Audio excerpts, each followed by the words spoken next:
In the Mandalorian TV show, we are shown the different beliefs and types of Mandalorians, ranging from the traditionalists, Children of the Watch, to the more lenient Night Owls. But before the Clone Wars, there were three main Mandalorian factions that battled and fought to win over the Mandalorian people. The first faction is the traditionalists, the true Mandalorians.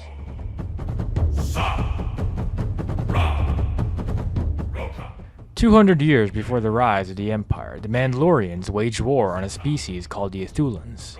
After winning the battle in the Ithulan home planet, they continued to ravage and terrorize the planet. The Ithulans were nearly completely extinct after the battle, with only a few left in the galaxy. Because of this, many Mandalorians decided to give up their dishonorable ways. A century later, a Mandalorian named Jaster Muriel would claim the title of Mandalore and become the leader of the Mandalorian people. Jaster Muriel was an honorable man, formerly a journeyman protector, who were lawmen who safeguarded the planet of Concord Dawn. Muriel sympathized with many Mandalorians who thought the dishonorable ways had to go. Despite his dislike of savagery and lack of honor, he still respected the martial and warrior culture of the Mandalorian people. He began implementing reforms, starting with reinstating and modernizing the canons of honor. The canons of honor were an ancient religious code from the ancient Tong species, who were the original Mandalorians. The modernized canons of honor was called the Super Commando Codex. The Super Commando Codex prohibited Mandalorian warriors from acting as raiders and instead demanded that they act with honor. However, many Mandalorians disagreed with Muriel for several reasons. Some wanted to give up the warrior ways altogether to create a pacifistic, peaceful society, and some disregarded others who were not Mandalorian as lesser than them and not deserving of any honor. Because of this, Muriel rallied his supporters and created a group called the True Mandalorians. A newly formed splinter group called the Death Watch refused to follow the Super Commando Codex. This resulted in the heightening of tensions between the two groups. Soon after, a war would break out between the two factions. Though they wouldn't be successful in the end, the true Mandalorians were honorable warriors till the bitter end.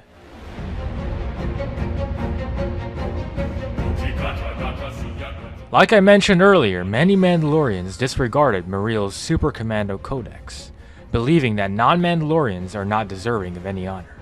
These Mandalorians would form the Death Watch under their first leader, Tor Vizsla. Vizsla believed that Mandalorians should return to being conquerors, and that they should wage a second war to conquer all of the galaxy. They believed this was necessary to return glory to their people. Though the Death Watch were certainly highly skilled, they lacked the discipline of the true Mandalorians as they were under the egotistical leadership of Vizsla. Unlike the true Mandalorians, which emphasized camaraderie with other Mandalorians, the Death Watch had no such bounds. A later leader of the Death Watch named Pre Vizsla kills his own men for failing a nearly impossible task of killing a Jedi Master. They also employed tactics like bombing civilian targets, assassinating political opponents, and taking hostages. They used many of these tactics not just against the true Mandalorians, but also against the pacifistic new Mandalorians led by Satine Kryze. Though Vizsla feuded with Muriel and the true Mandalorians, he hated nobody more than he hated the pacifistic new Mandalorians, as they wanted to give up the Mandalorian warrior culture altogether. The Death Watch would pursue the triumph of Mandalore over all of the galaxy, but they'd fail because of their amoral ways. After the Ruusan reformations, the Mandalorians began to grow militarily and technologically, but they refused to join the Republic. The Republic began to worry about the Mandalorian threat, which is why they staged a preemptive attack on the Mandalorians. The Mandalorians suffered greatly and were no match for the full might of the Republic and the Jedi Order. Many planets like Concord Dawn, Fennel, Ordo, and even Mandalore itself were bombed until they were barren deserts. After the short conflict, which would later be called the Annihilation by Mandalorians, the Republic installed the Provisional Government in Mandalore. The Republic would place pro-Republic Mandalorians in charge of their government. After this defeat and humiliation, some Mandalorians grew disillusioned with their warrior ways. They formed a group called the New Mandalorians. The New Mandalorians held most positions of power as most people were weary of war, especially after the devastation from their recent defeat. They gave up their armor and helmets and devoted themselves to having a peaceful society. Most new Mandalorians were stationed in Mandalore itself, while they later spread to other planets like Kalevala.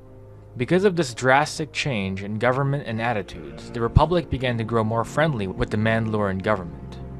For the first time in Mandalorian history, they were given seats in the Galactic Senate and were recognized by the Galactic Republic. They were opposed to all violence, even after Jaster Muriel's reforms to the Mandalorian Warrior Code. The new Mandalorians would attempt to create a peaceful utopian society, but would fail due to corruption and deceit.